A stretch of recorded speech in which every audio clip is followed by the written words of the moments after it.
की आत्मा। बचपन से शहर में रहने वाला मनोज इस साल होली की छुट्टियों में अपने गांव दुर्गापुर वापस आता है, जहां उसे देख पूरा गांव खुशी से झूम उठता है। जब गया था तब इतना सा था और अब देखो कितना बड़ा हो गया है। हाँ सरपंच जी, जब मैं गया था तब आप भी बहुत जवान थे और अब देखो कितने बूढ़े हो गए हैं आप। चला चलो बढ़िया है, बच्चा घर वापस आ गया। इसी खुशी में आज रात पार्टी होगी।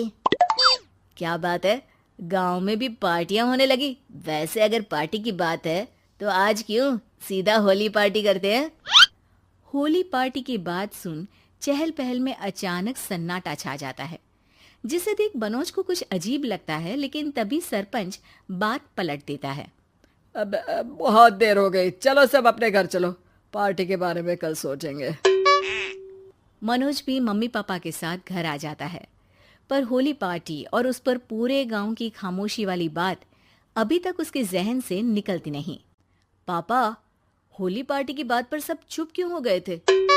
अरे होगी उनकी कोई अपनी बात, मुझे गांव की पंचायती थोड़ी पता है। थक गया हूँ, चलो सो जाते हैं, कल बात करते हैं। पापा की बात मानते हुए मनोज भी सोने चला जाता है।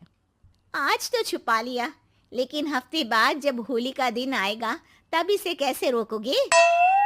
अगली सुबह सूरज के साथ ही मनोज भी गांव घूमने निकल जाता है, जिस पर रास्ते में उसे अपनी ही उम्र के कुछ लड़के भी मिलते हैं, जिनसे दोस्ती कर अब वो उनके साथ घूमने लगता है।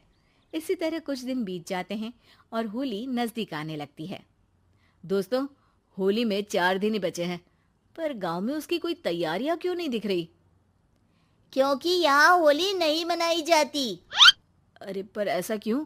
वो राजा भूषण। अरे तुम 4 दिन के लिए आए हो, क्या इतना सोच रहे हो? चलो कुछ खाने चलते हैं। इसी के साथ एक बार फिर होली की बात को टलते हुए देख मनोज को शक होने लगता है। वो घर पहुंचते ही इंटरनेट पर अपने गांव और राजा भूषण के बारे में जानकारी निकालने लगता है। क्या? मुझे आज तक ये नहीं पता था। ऐसा कैसे? किसी ने मुझे कुछ बताया क्यों नहीं? सारी जानकारी लेने के बाद मनोज गांव वालों या अपने मम्मी पापा से कुछ पूछे बिना खुद ही उसकी सच्चाई के बारे में छानबीन करने लगता है, जिसके चलते वो राजा भूषण की हवेली में पहुंचता है। वाह, क्या हवेली है यार! पर क्या यहाँ सच में कोई भूत है? हेलो भूत जी, कोई है क्या? हम इस साल गांव में होली सेलिब्रेट कर रहे हैं, क्या आप उस पर थोड़ा इंटरव्यू देंगे? मनोज के ऐसा बोलते ही गांव में तूफान उठ जाता है और हवेली में रखी सारी चीजें हिलने लगती है। एक अदृश्य शक्ति मनोज को धक्का देकर हवेली से बाहर निकाल दरवाजा बंद कर लेती है।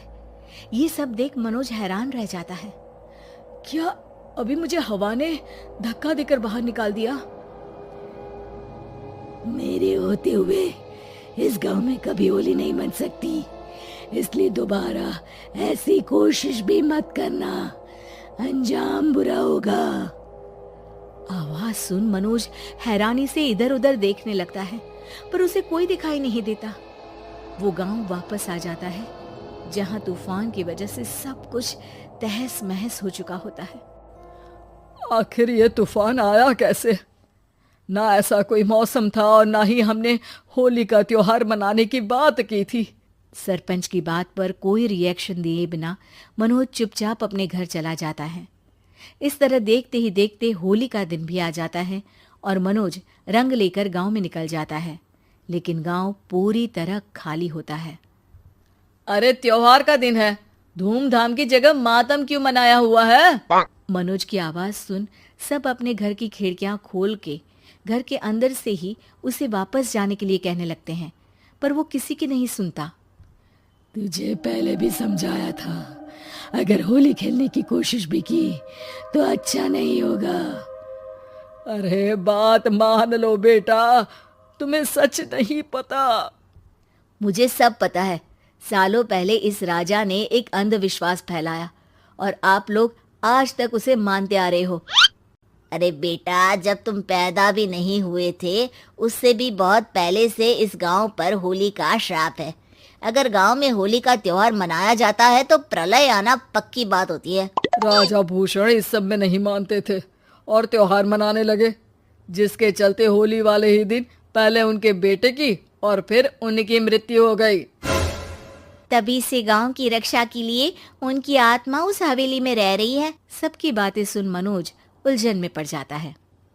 सोचना भी मत मनोज, अगर तुमने इस परंपरा को तोड़ने की कोशिश भी की तो उसका परिणाम इस गांव और गांव के लोगों के लिए अच्छा नहीं होगा। मुझे भी यकीन नहीं हो रहा कि आप लोग एक बेतुकी बात को मानकर सालों से रंगों के त्योहार को मातम की तरह मनाते आ रहे हो। मनोज किसी की कोई बात ना मानते हुए पूरे गांव में रंग बिखेर देता है, जिसके तुरंत बाद वहां तूफान के साथ बिजलियां गरजने लगती है। अचानक मौसम में ऐसा बदलाव देख जहां मनोज कंफ्यूजन में आ जाता है, वहीं गांव वाले डर से सहम जाते हैं।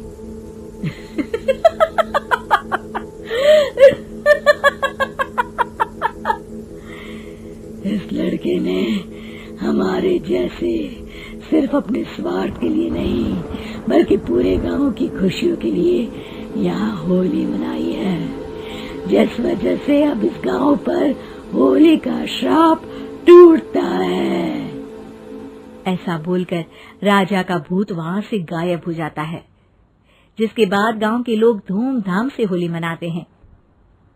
खुशियों के रंग गांव में बिखरे ही होते हैं कि अगली सुबह अचानक मनोज कहीं गायब हो जाता है और एक बार फिर गांव में होली का नया राज शुरू हो जाता है।